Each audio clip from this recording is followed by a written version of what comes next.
शिवसेना शिंदे गटाचे माजी खासदार हेमंत गोडसे भाजपमध्ये जाणार असल्याची चर्चा सुरू असतानाच गोडसे यांनी पत्रकार परिषदेत उपमुख्यमंत्री शिंदे यांच्या कार्याचं कौतुक व्यक्त केले।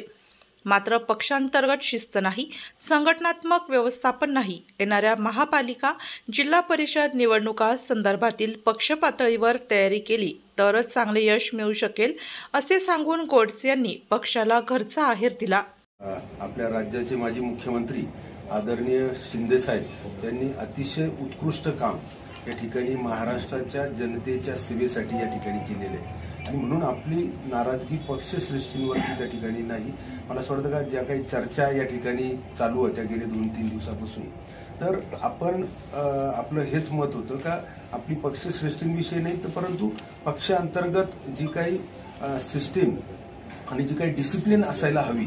ती पक्षामध्ये नाही आणि ती त्या संदर्भामध्ये अनेकदा आपण पक्षश्रेष्ठींकडे त्याविषयी मांडणी केलेली आहे आणि मला असं वाटतं का त्यामुळं निश्चितच संघटना बांधणीसाठी आणि येणाऱ्या निवडणुकींसाठी निश्चित ते फायदेशीर ठरणार आहे आणि म्हणून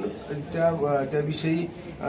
विचार केला जात नाहीये तर निश्चित सकारात्मकपणे विचार पक्ष या ठिकाणी करेल असा देखील विश्वास आपल्याला आहे। काय चुकतंय, काय बिघडलंय असं तुम्हाला वाटतं? सिस्टीम आणि डिसिप्लिन या अर्थानं का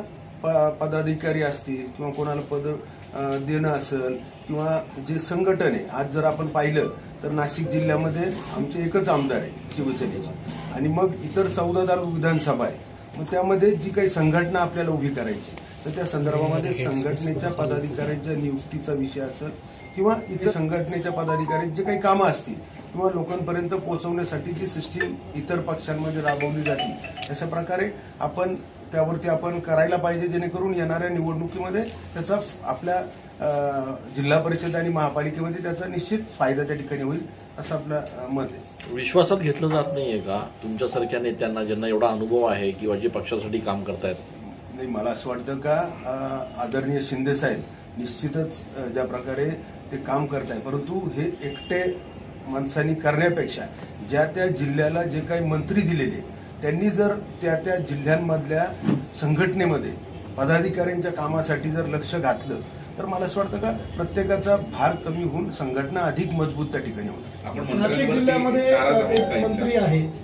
आपण म्हणालात की मंत्री देखील आहेत, मात्र मंत्री पक्ष संघटनेमध्ये लक्ष घालत नाहीये का किंवा मग त्यांच्याकडनं दुर्लक्ष होतंय, एकट्या शिंदे साहेबांवर लोड येतो, नेमकं काय म्हणायचंय? मला हेच सांगायचंय का हा आपला मी प्रत्येक जिल्ह्याचं उदाहरण यासाठी देतो का आपल्या नाशिक जिल्ह्यामध्ये मी जसं सांगितलं का एकच आमदार आहे आणि म्हणून 14 विधानसभेमध्ये संघटन बांधणी व्यवस्थित व्हायला पाहिजे। येणाऱ्या निवडणुकांमध्ये निश्चित गुणवत्तेदार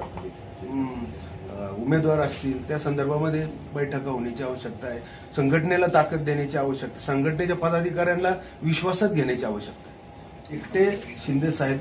तर महाराष्ट्रामध्ये बघू शकणार नाही आणि म्हणून त्यांचा भार कमी करण्यासाठी जर प्रत्येक जिल्ह्याच्या मंत्र्यांनी जर त्याच्यामध्ये जर संघटनेच्या याच्यामध्ये जर संघटनेला ताकद दिली तर मला असं वाटतं का संघटनेच्या पदाधिकाऱ्याला जर विश्वासात घेतलं, चांगल्या